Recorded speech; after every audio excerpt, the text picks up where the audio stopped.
Hukum internasional yang selama ini menjadi pagar stabilitas dunia sering disalahgunakan melalui pendekatan yang bersifat à la carte. Ketika aturan yang disepakati bersama dilanggar tanpa konsekuensi, maka yang runtuh bukan hanya satu aturan, melainkan kepercayaan terhadap aturan dan seluruh tatanan itu sendiri. Di saat yang sama, tata kelola global yang dibentuk untuk mengelola krisis semakin kesulitan mengejar realita yang terjadi. Sejumlah negara kunci juga menarik diri dari tanggung jawab tata kelola dunia. Sejarah terulang kembali, yang kemudian menyebabkan banyak negara yang masuk ke dalam survival mode-nya masing-masing. Terakhir kali dunia mengalami gejala-gejala ini, Liga Bangsa-Bangsa kolaps, yang kemudian berujung pada pecahnya Perang Dunia Kedua. Dan saat ini, dunia bergerak menuju kompetisi yang lebih tajam dan fragmentasi yang lebih dalam, yang ditandai dengan interdependensi ekonomi dan peran signifikan dari aktor non-negara. A multiplex world order, di mana beragam panggung kepentingan, aktor dominan, dan aturan main berjalan beriringan, dan kerjasama yang kian transaksional. Saat ini kita hidup di ruang abu-abu yang berbahaya, di mana batas antara perdamaian dan perang tidak tegas dan tanpa celah untuk salah membaca situasi. Ini adalah realitas yang kita hadapi bersama, dan bagi Indonesia semua ini membuat pilihan menjadi semakin jelas.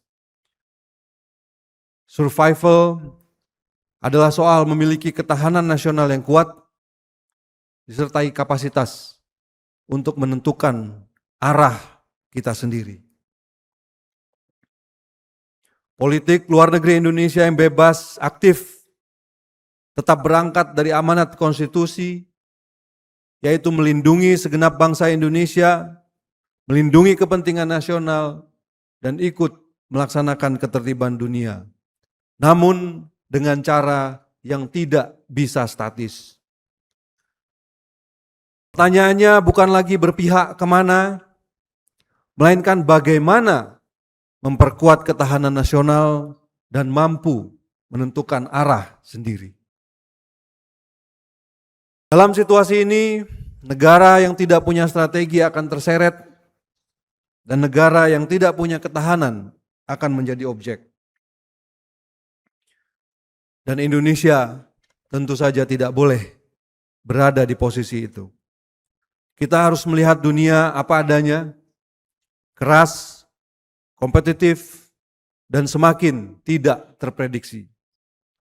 Oleh karena itu, diplomasi kita harus dibangun atas kesiapsiagaan, kewaspadaan, dan realisme.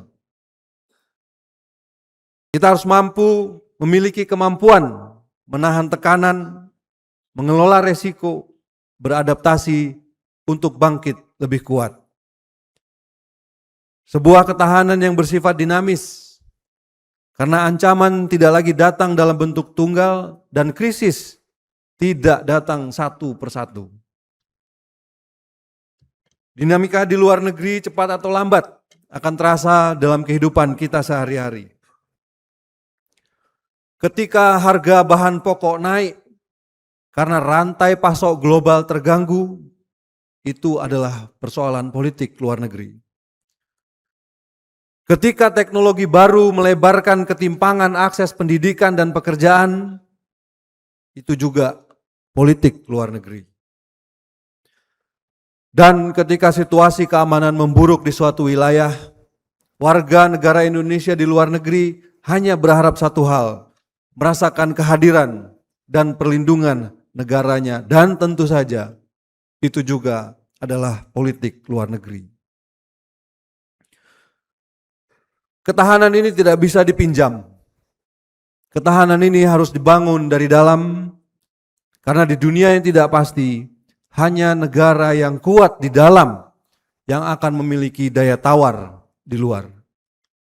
Inilah yang saya maknai sebagai diplomasi ketahanan. Sebuah diplomasi yang tidak reaktif, tetapi adaptif, sebagai pilar fundamental dari politik luar negeri Indonesia. Di bidang kedaulatan dan pertahanan keamanan, stabilitas bukanlah kondisi yang datang dengan sendirinya. Stabilitas harus dikelola, diiringi kepatuhan yang konsisten terhadap hukum internasional. Untuk itu, penyelesaian batas maritim dan darat dengan negara-negara tetangga menjadi prioritas kita. Karena kejelasan batas wilayah adalah prasyarat dari kedaulatan dan stabilitas. Sepanjang tahun 2025, kemajuan signifikan telah dicapai dalam rangka menyelesaikan permasalahan-permasalahan perbatasan, termasuk dengan Malaysia, dengan Timor Leste dan Vietnam. Dan dalam lingkup yang lebih luas, kedaulatan juga memerlukan postur pertahanan yang tangguh dan kerjasama yang strategis. Karenanya pertahanan dan keamanan kita turut dibangun melalui jaringan strategis yang saling menguatkan dengan mitra-mitra kunci. Dalam setahun terakhir, kita menyepakati 7 kerjasama di bidang pertahanan, serta 16 perjanjian penegakan hukum, termasuk diantaranya dengan Australia, Kanada, Prancis, Turki, dan Yordania. Kita juga membentuk kemitraan strategis dengan Rusia dan Thailand, serta kemitraan strategis komprehensif dengan Vietnam. Berbagai kesepakatan ini adalah komitmen untuk memperdalam kepastian kerjasama dan interoperabilitas.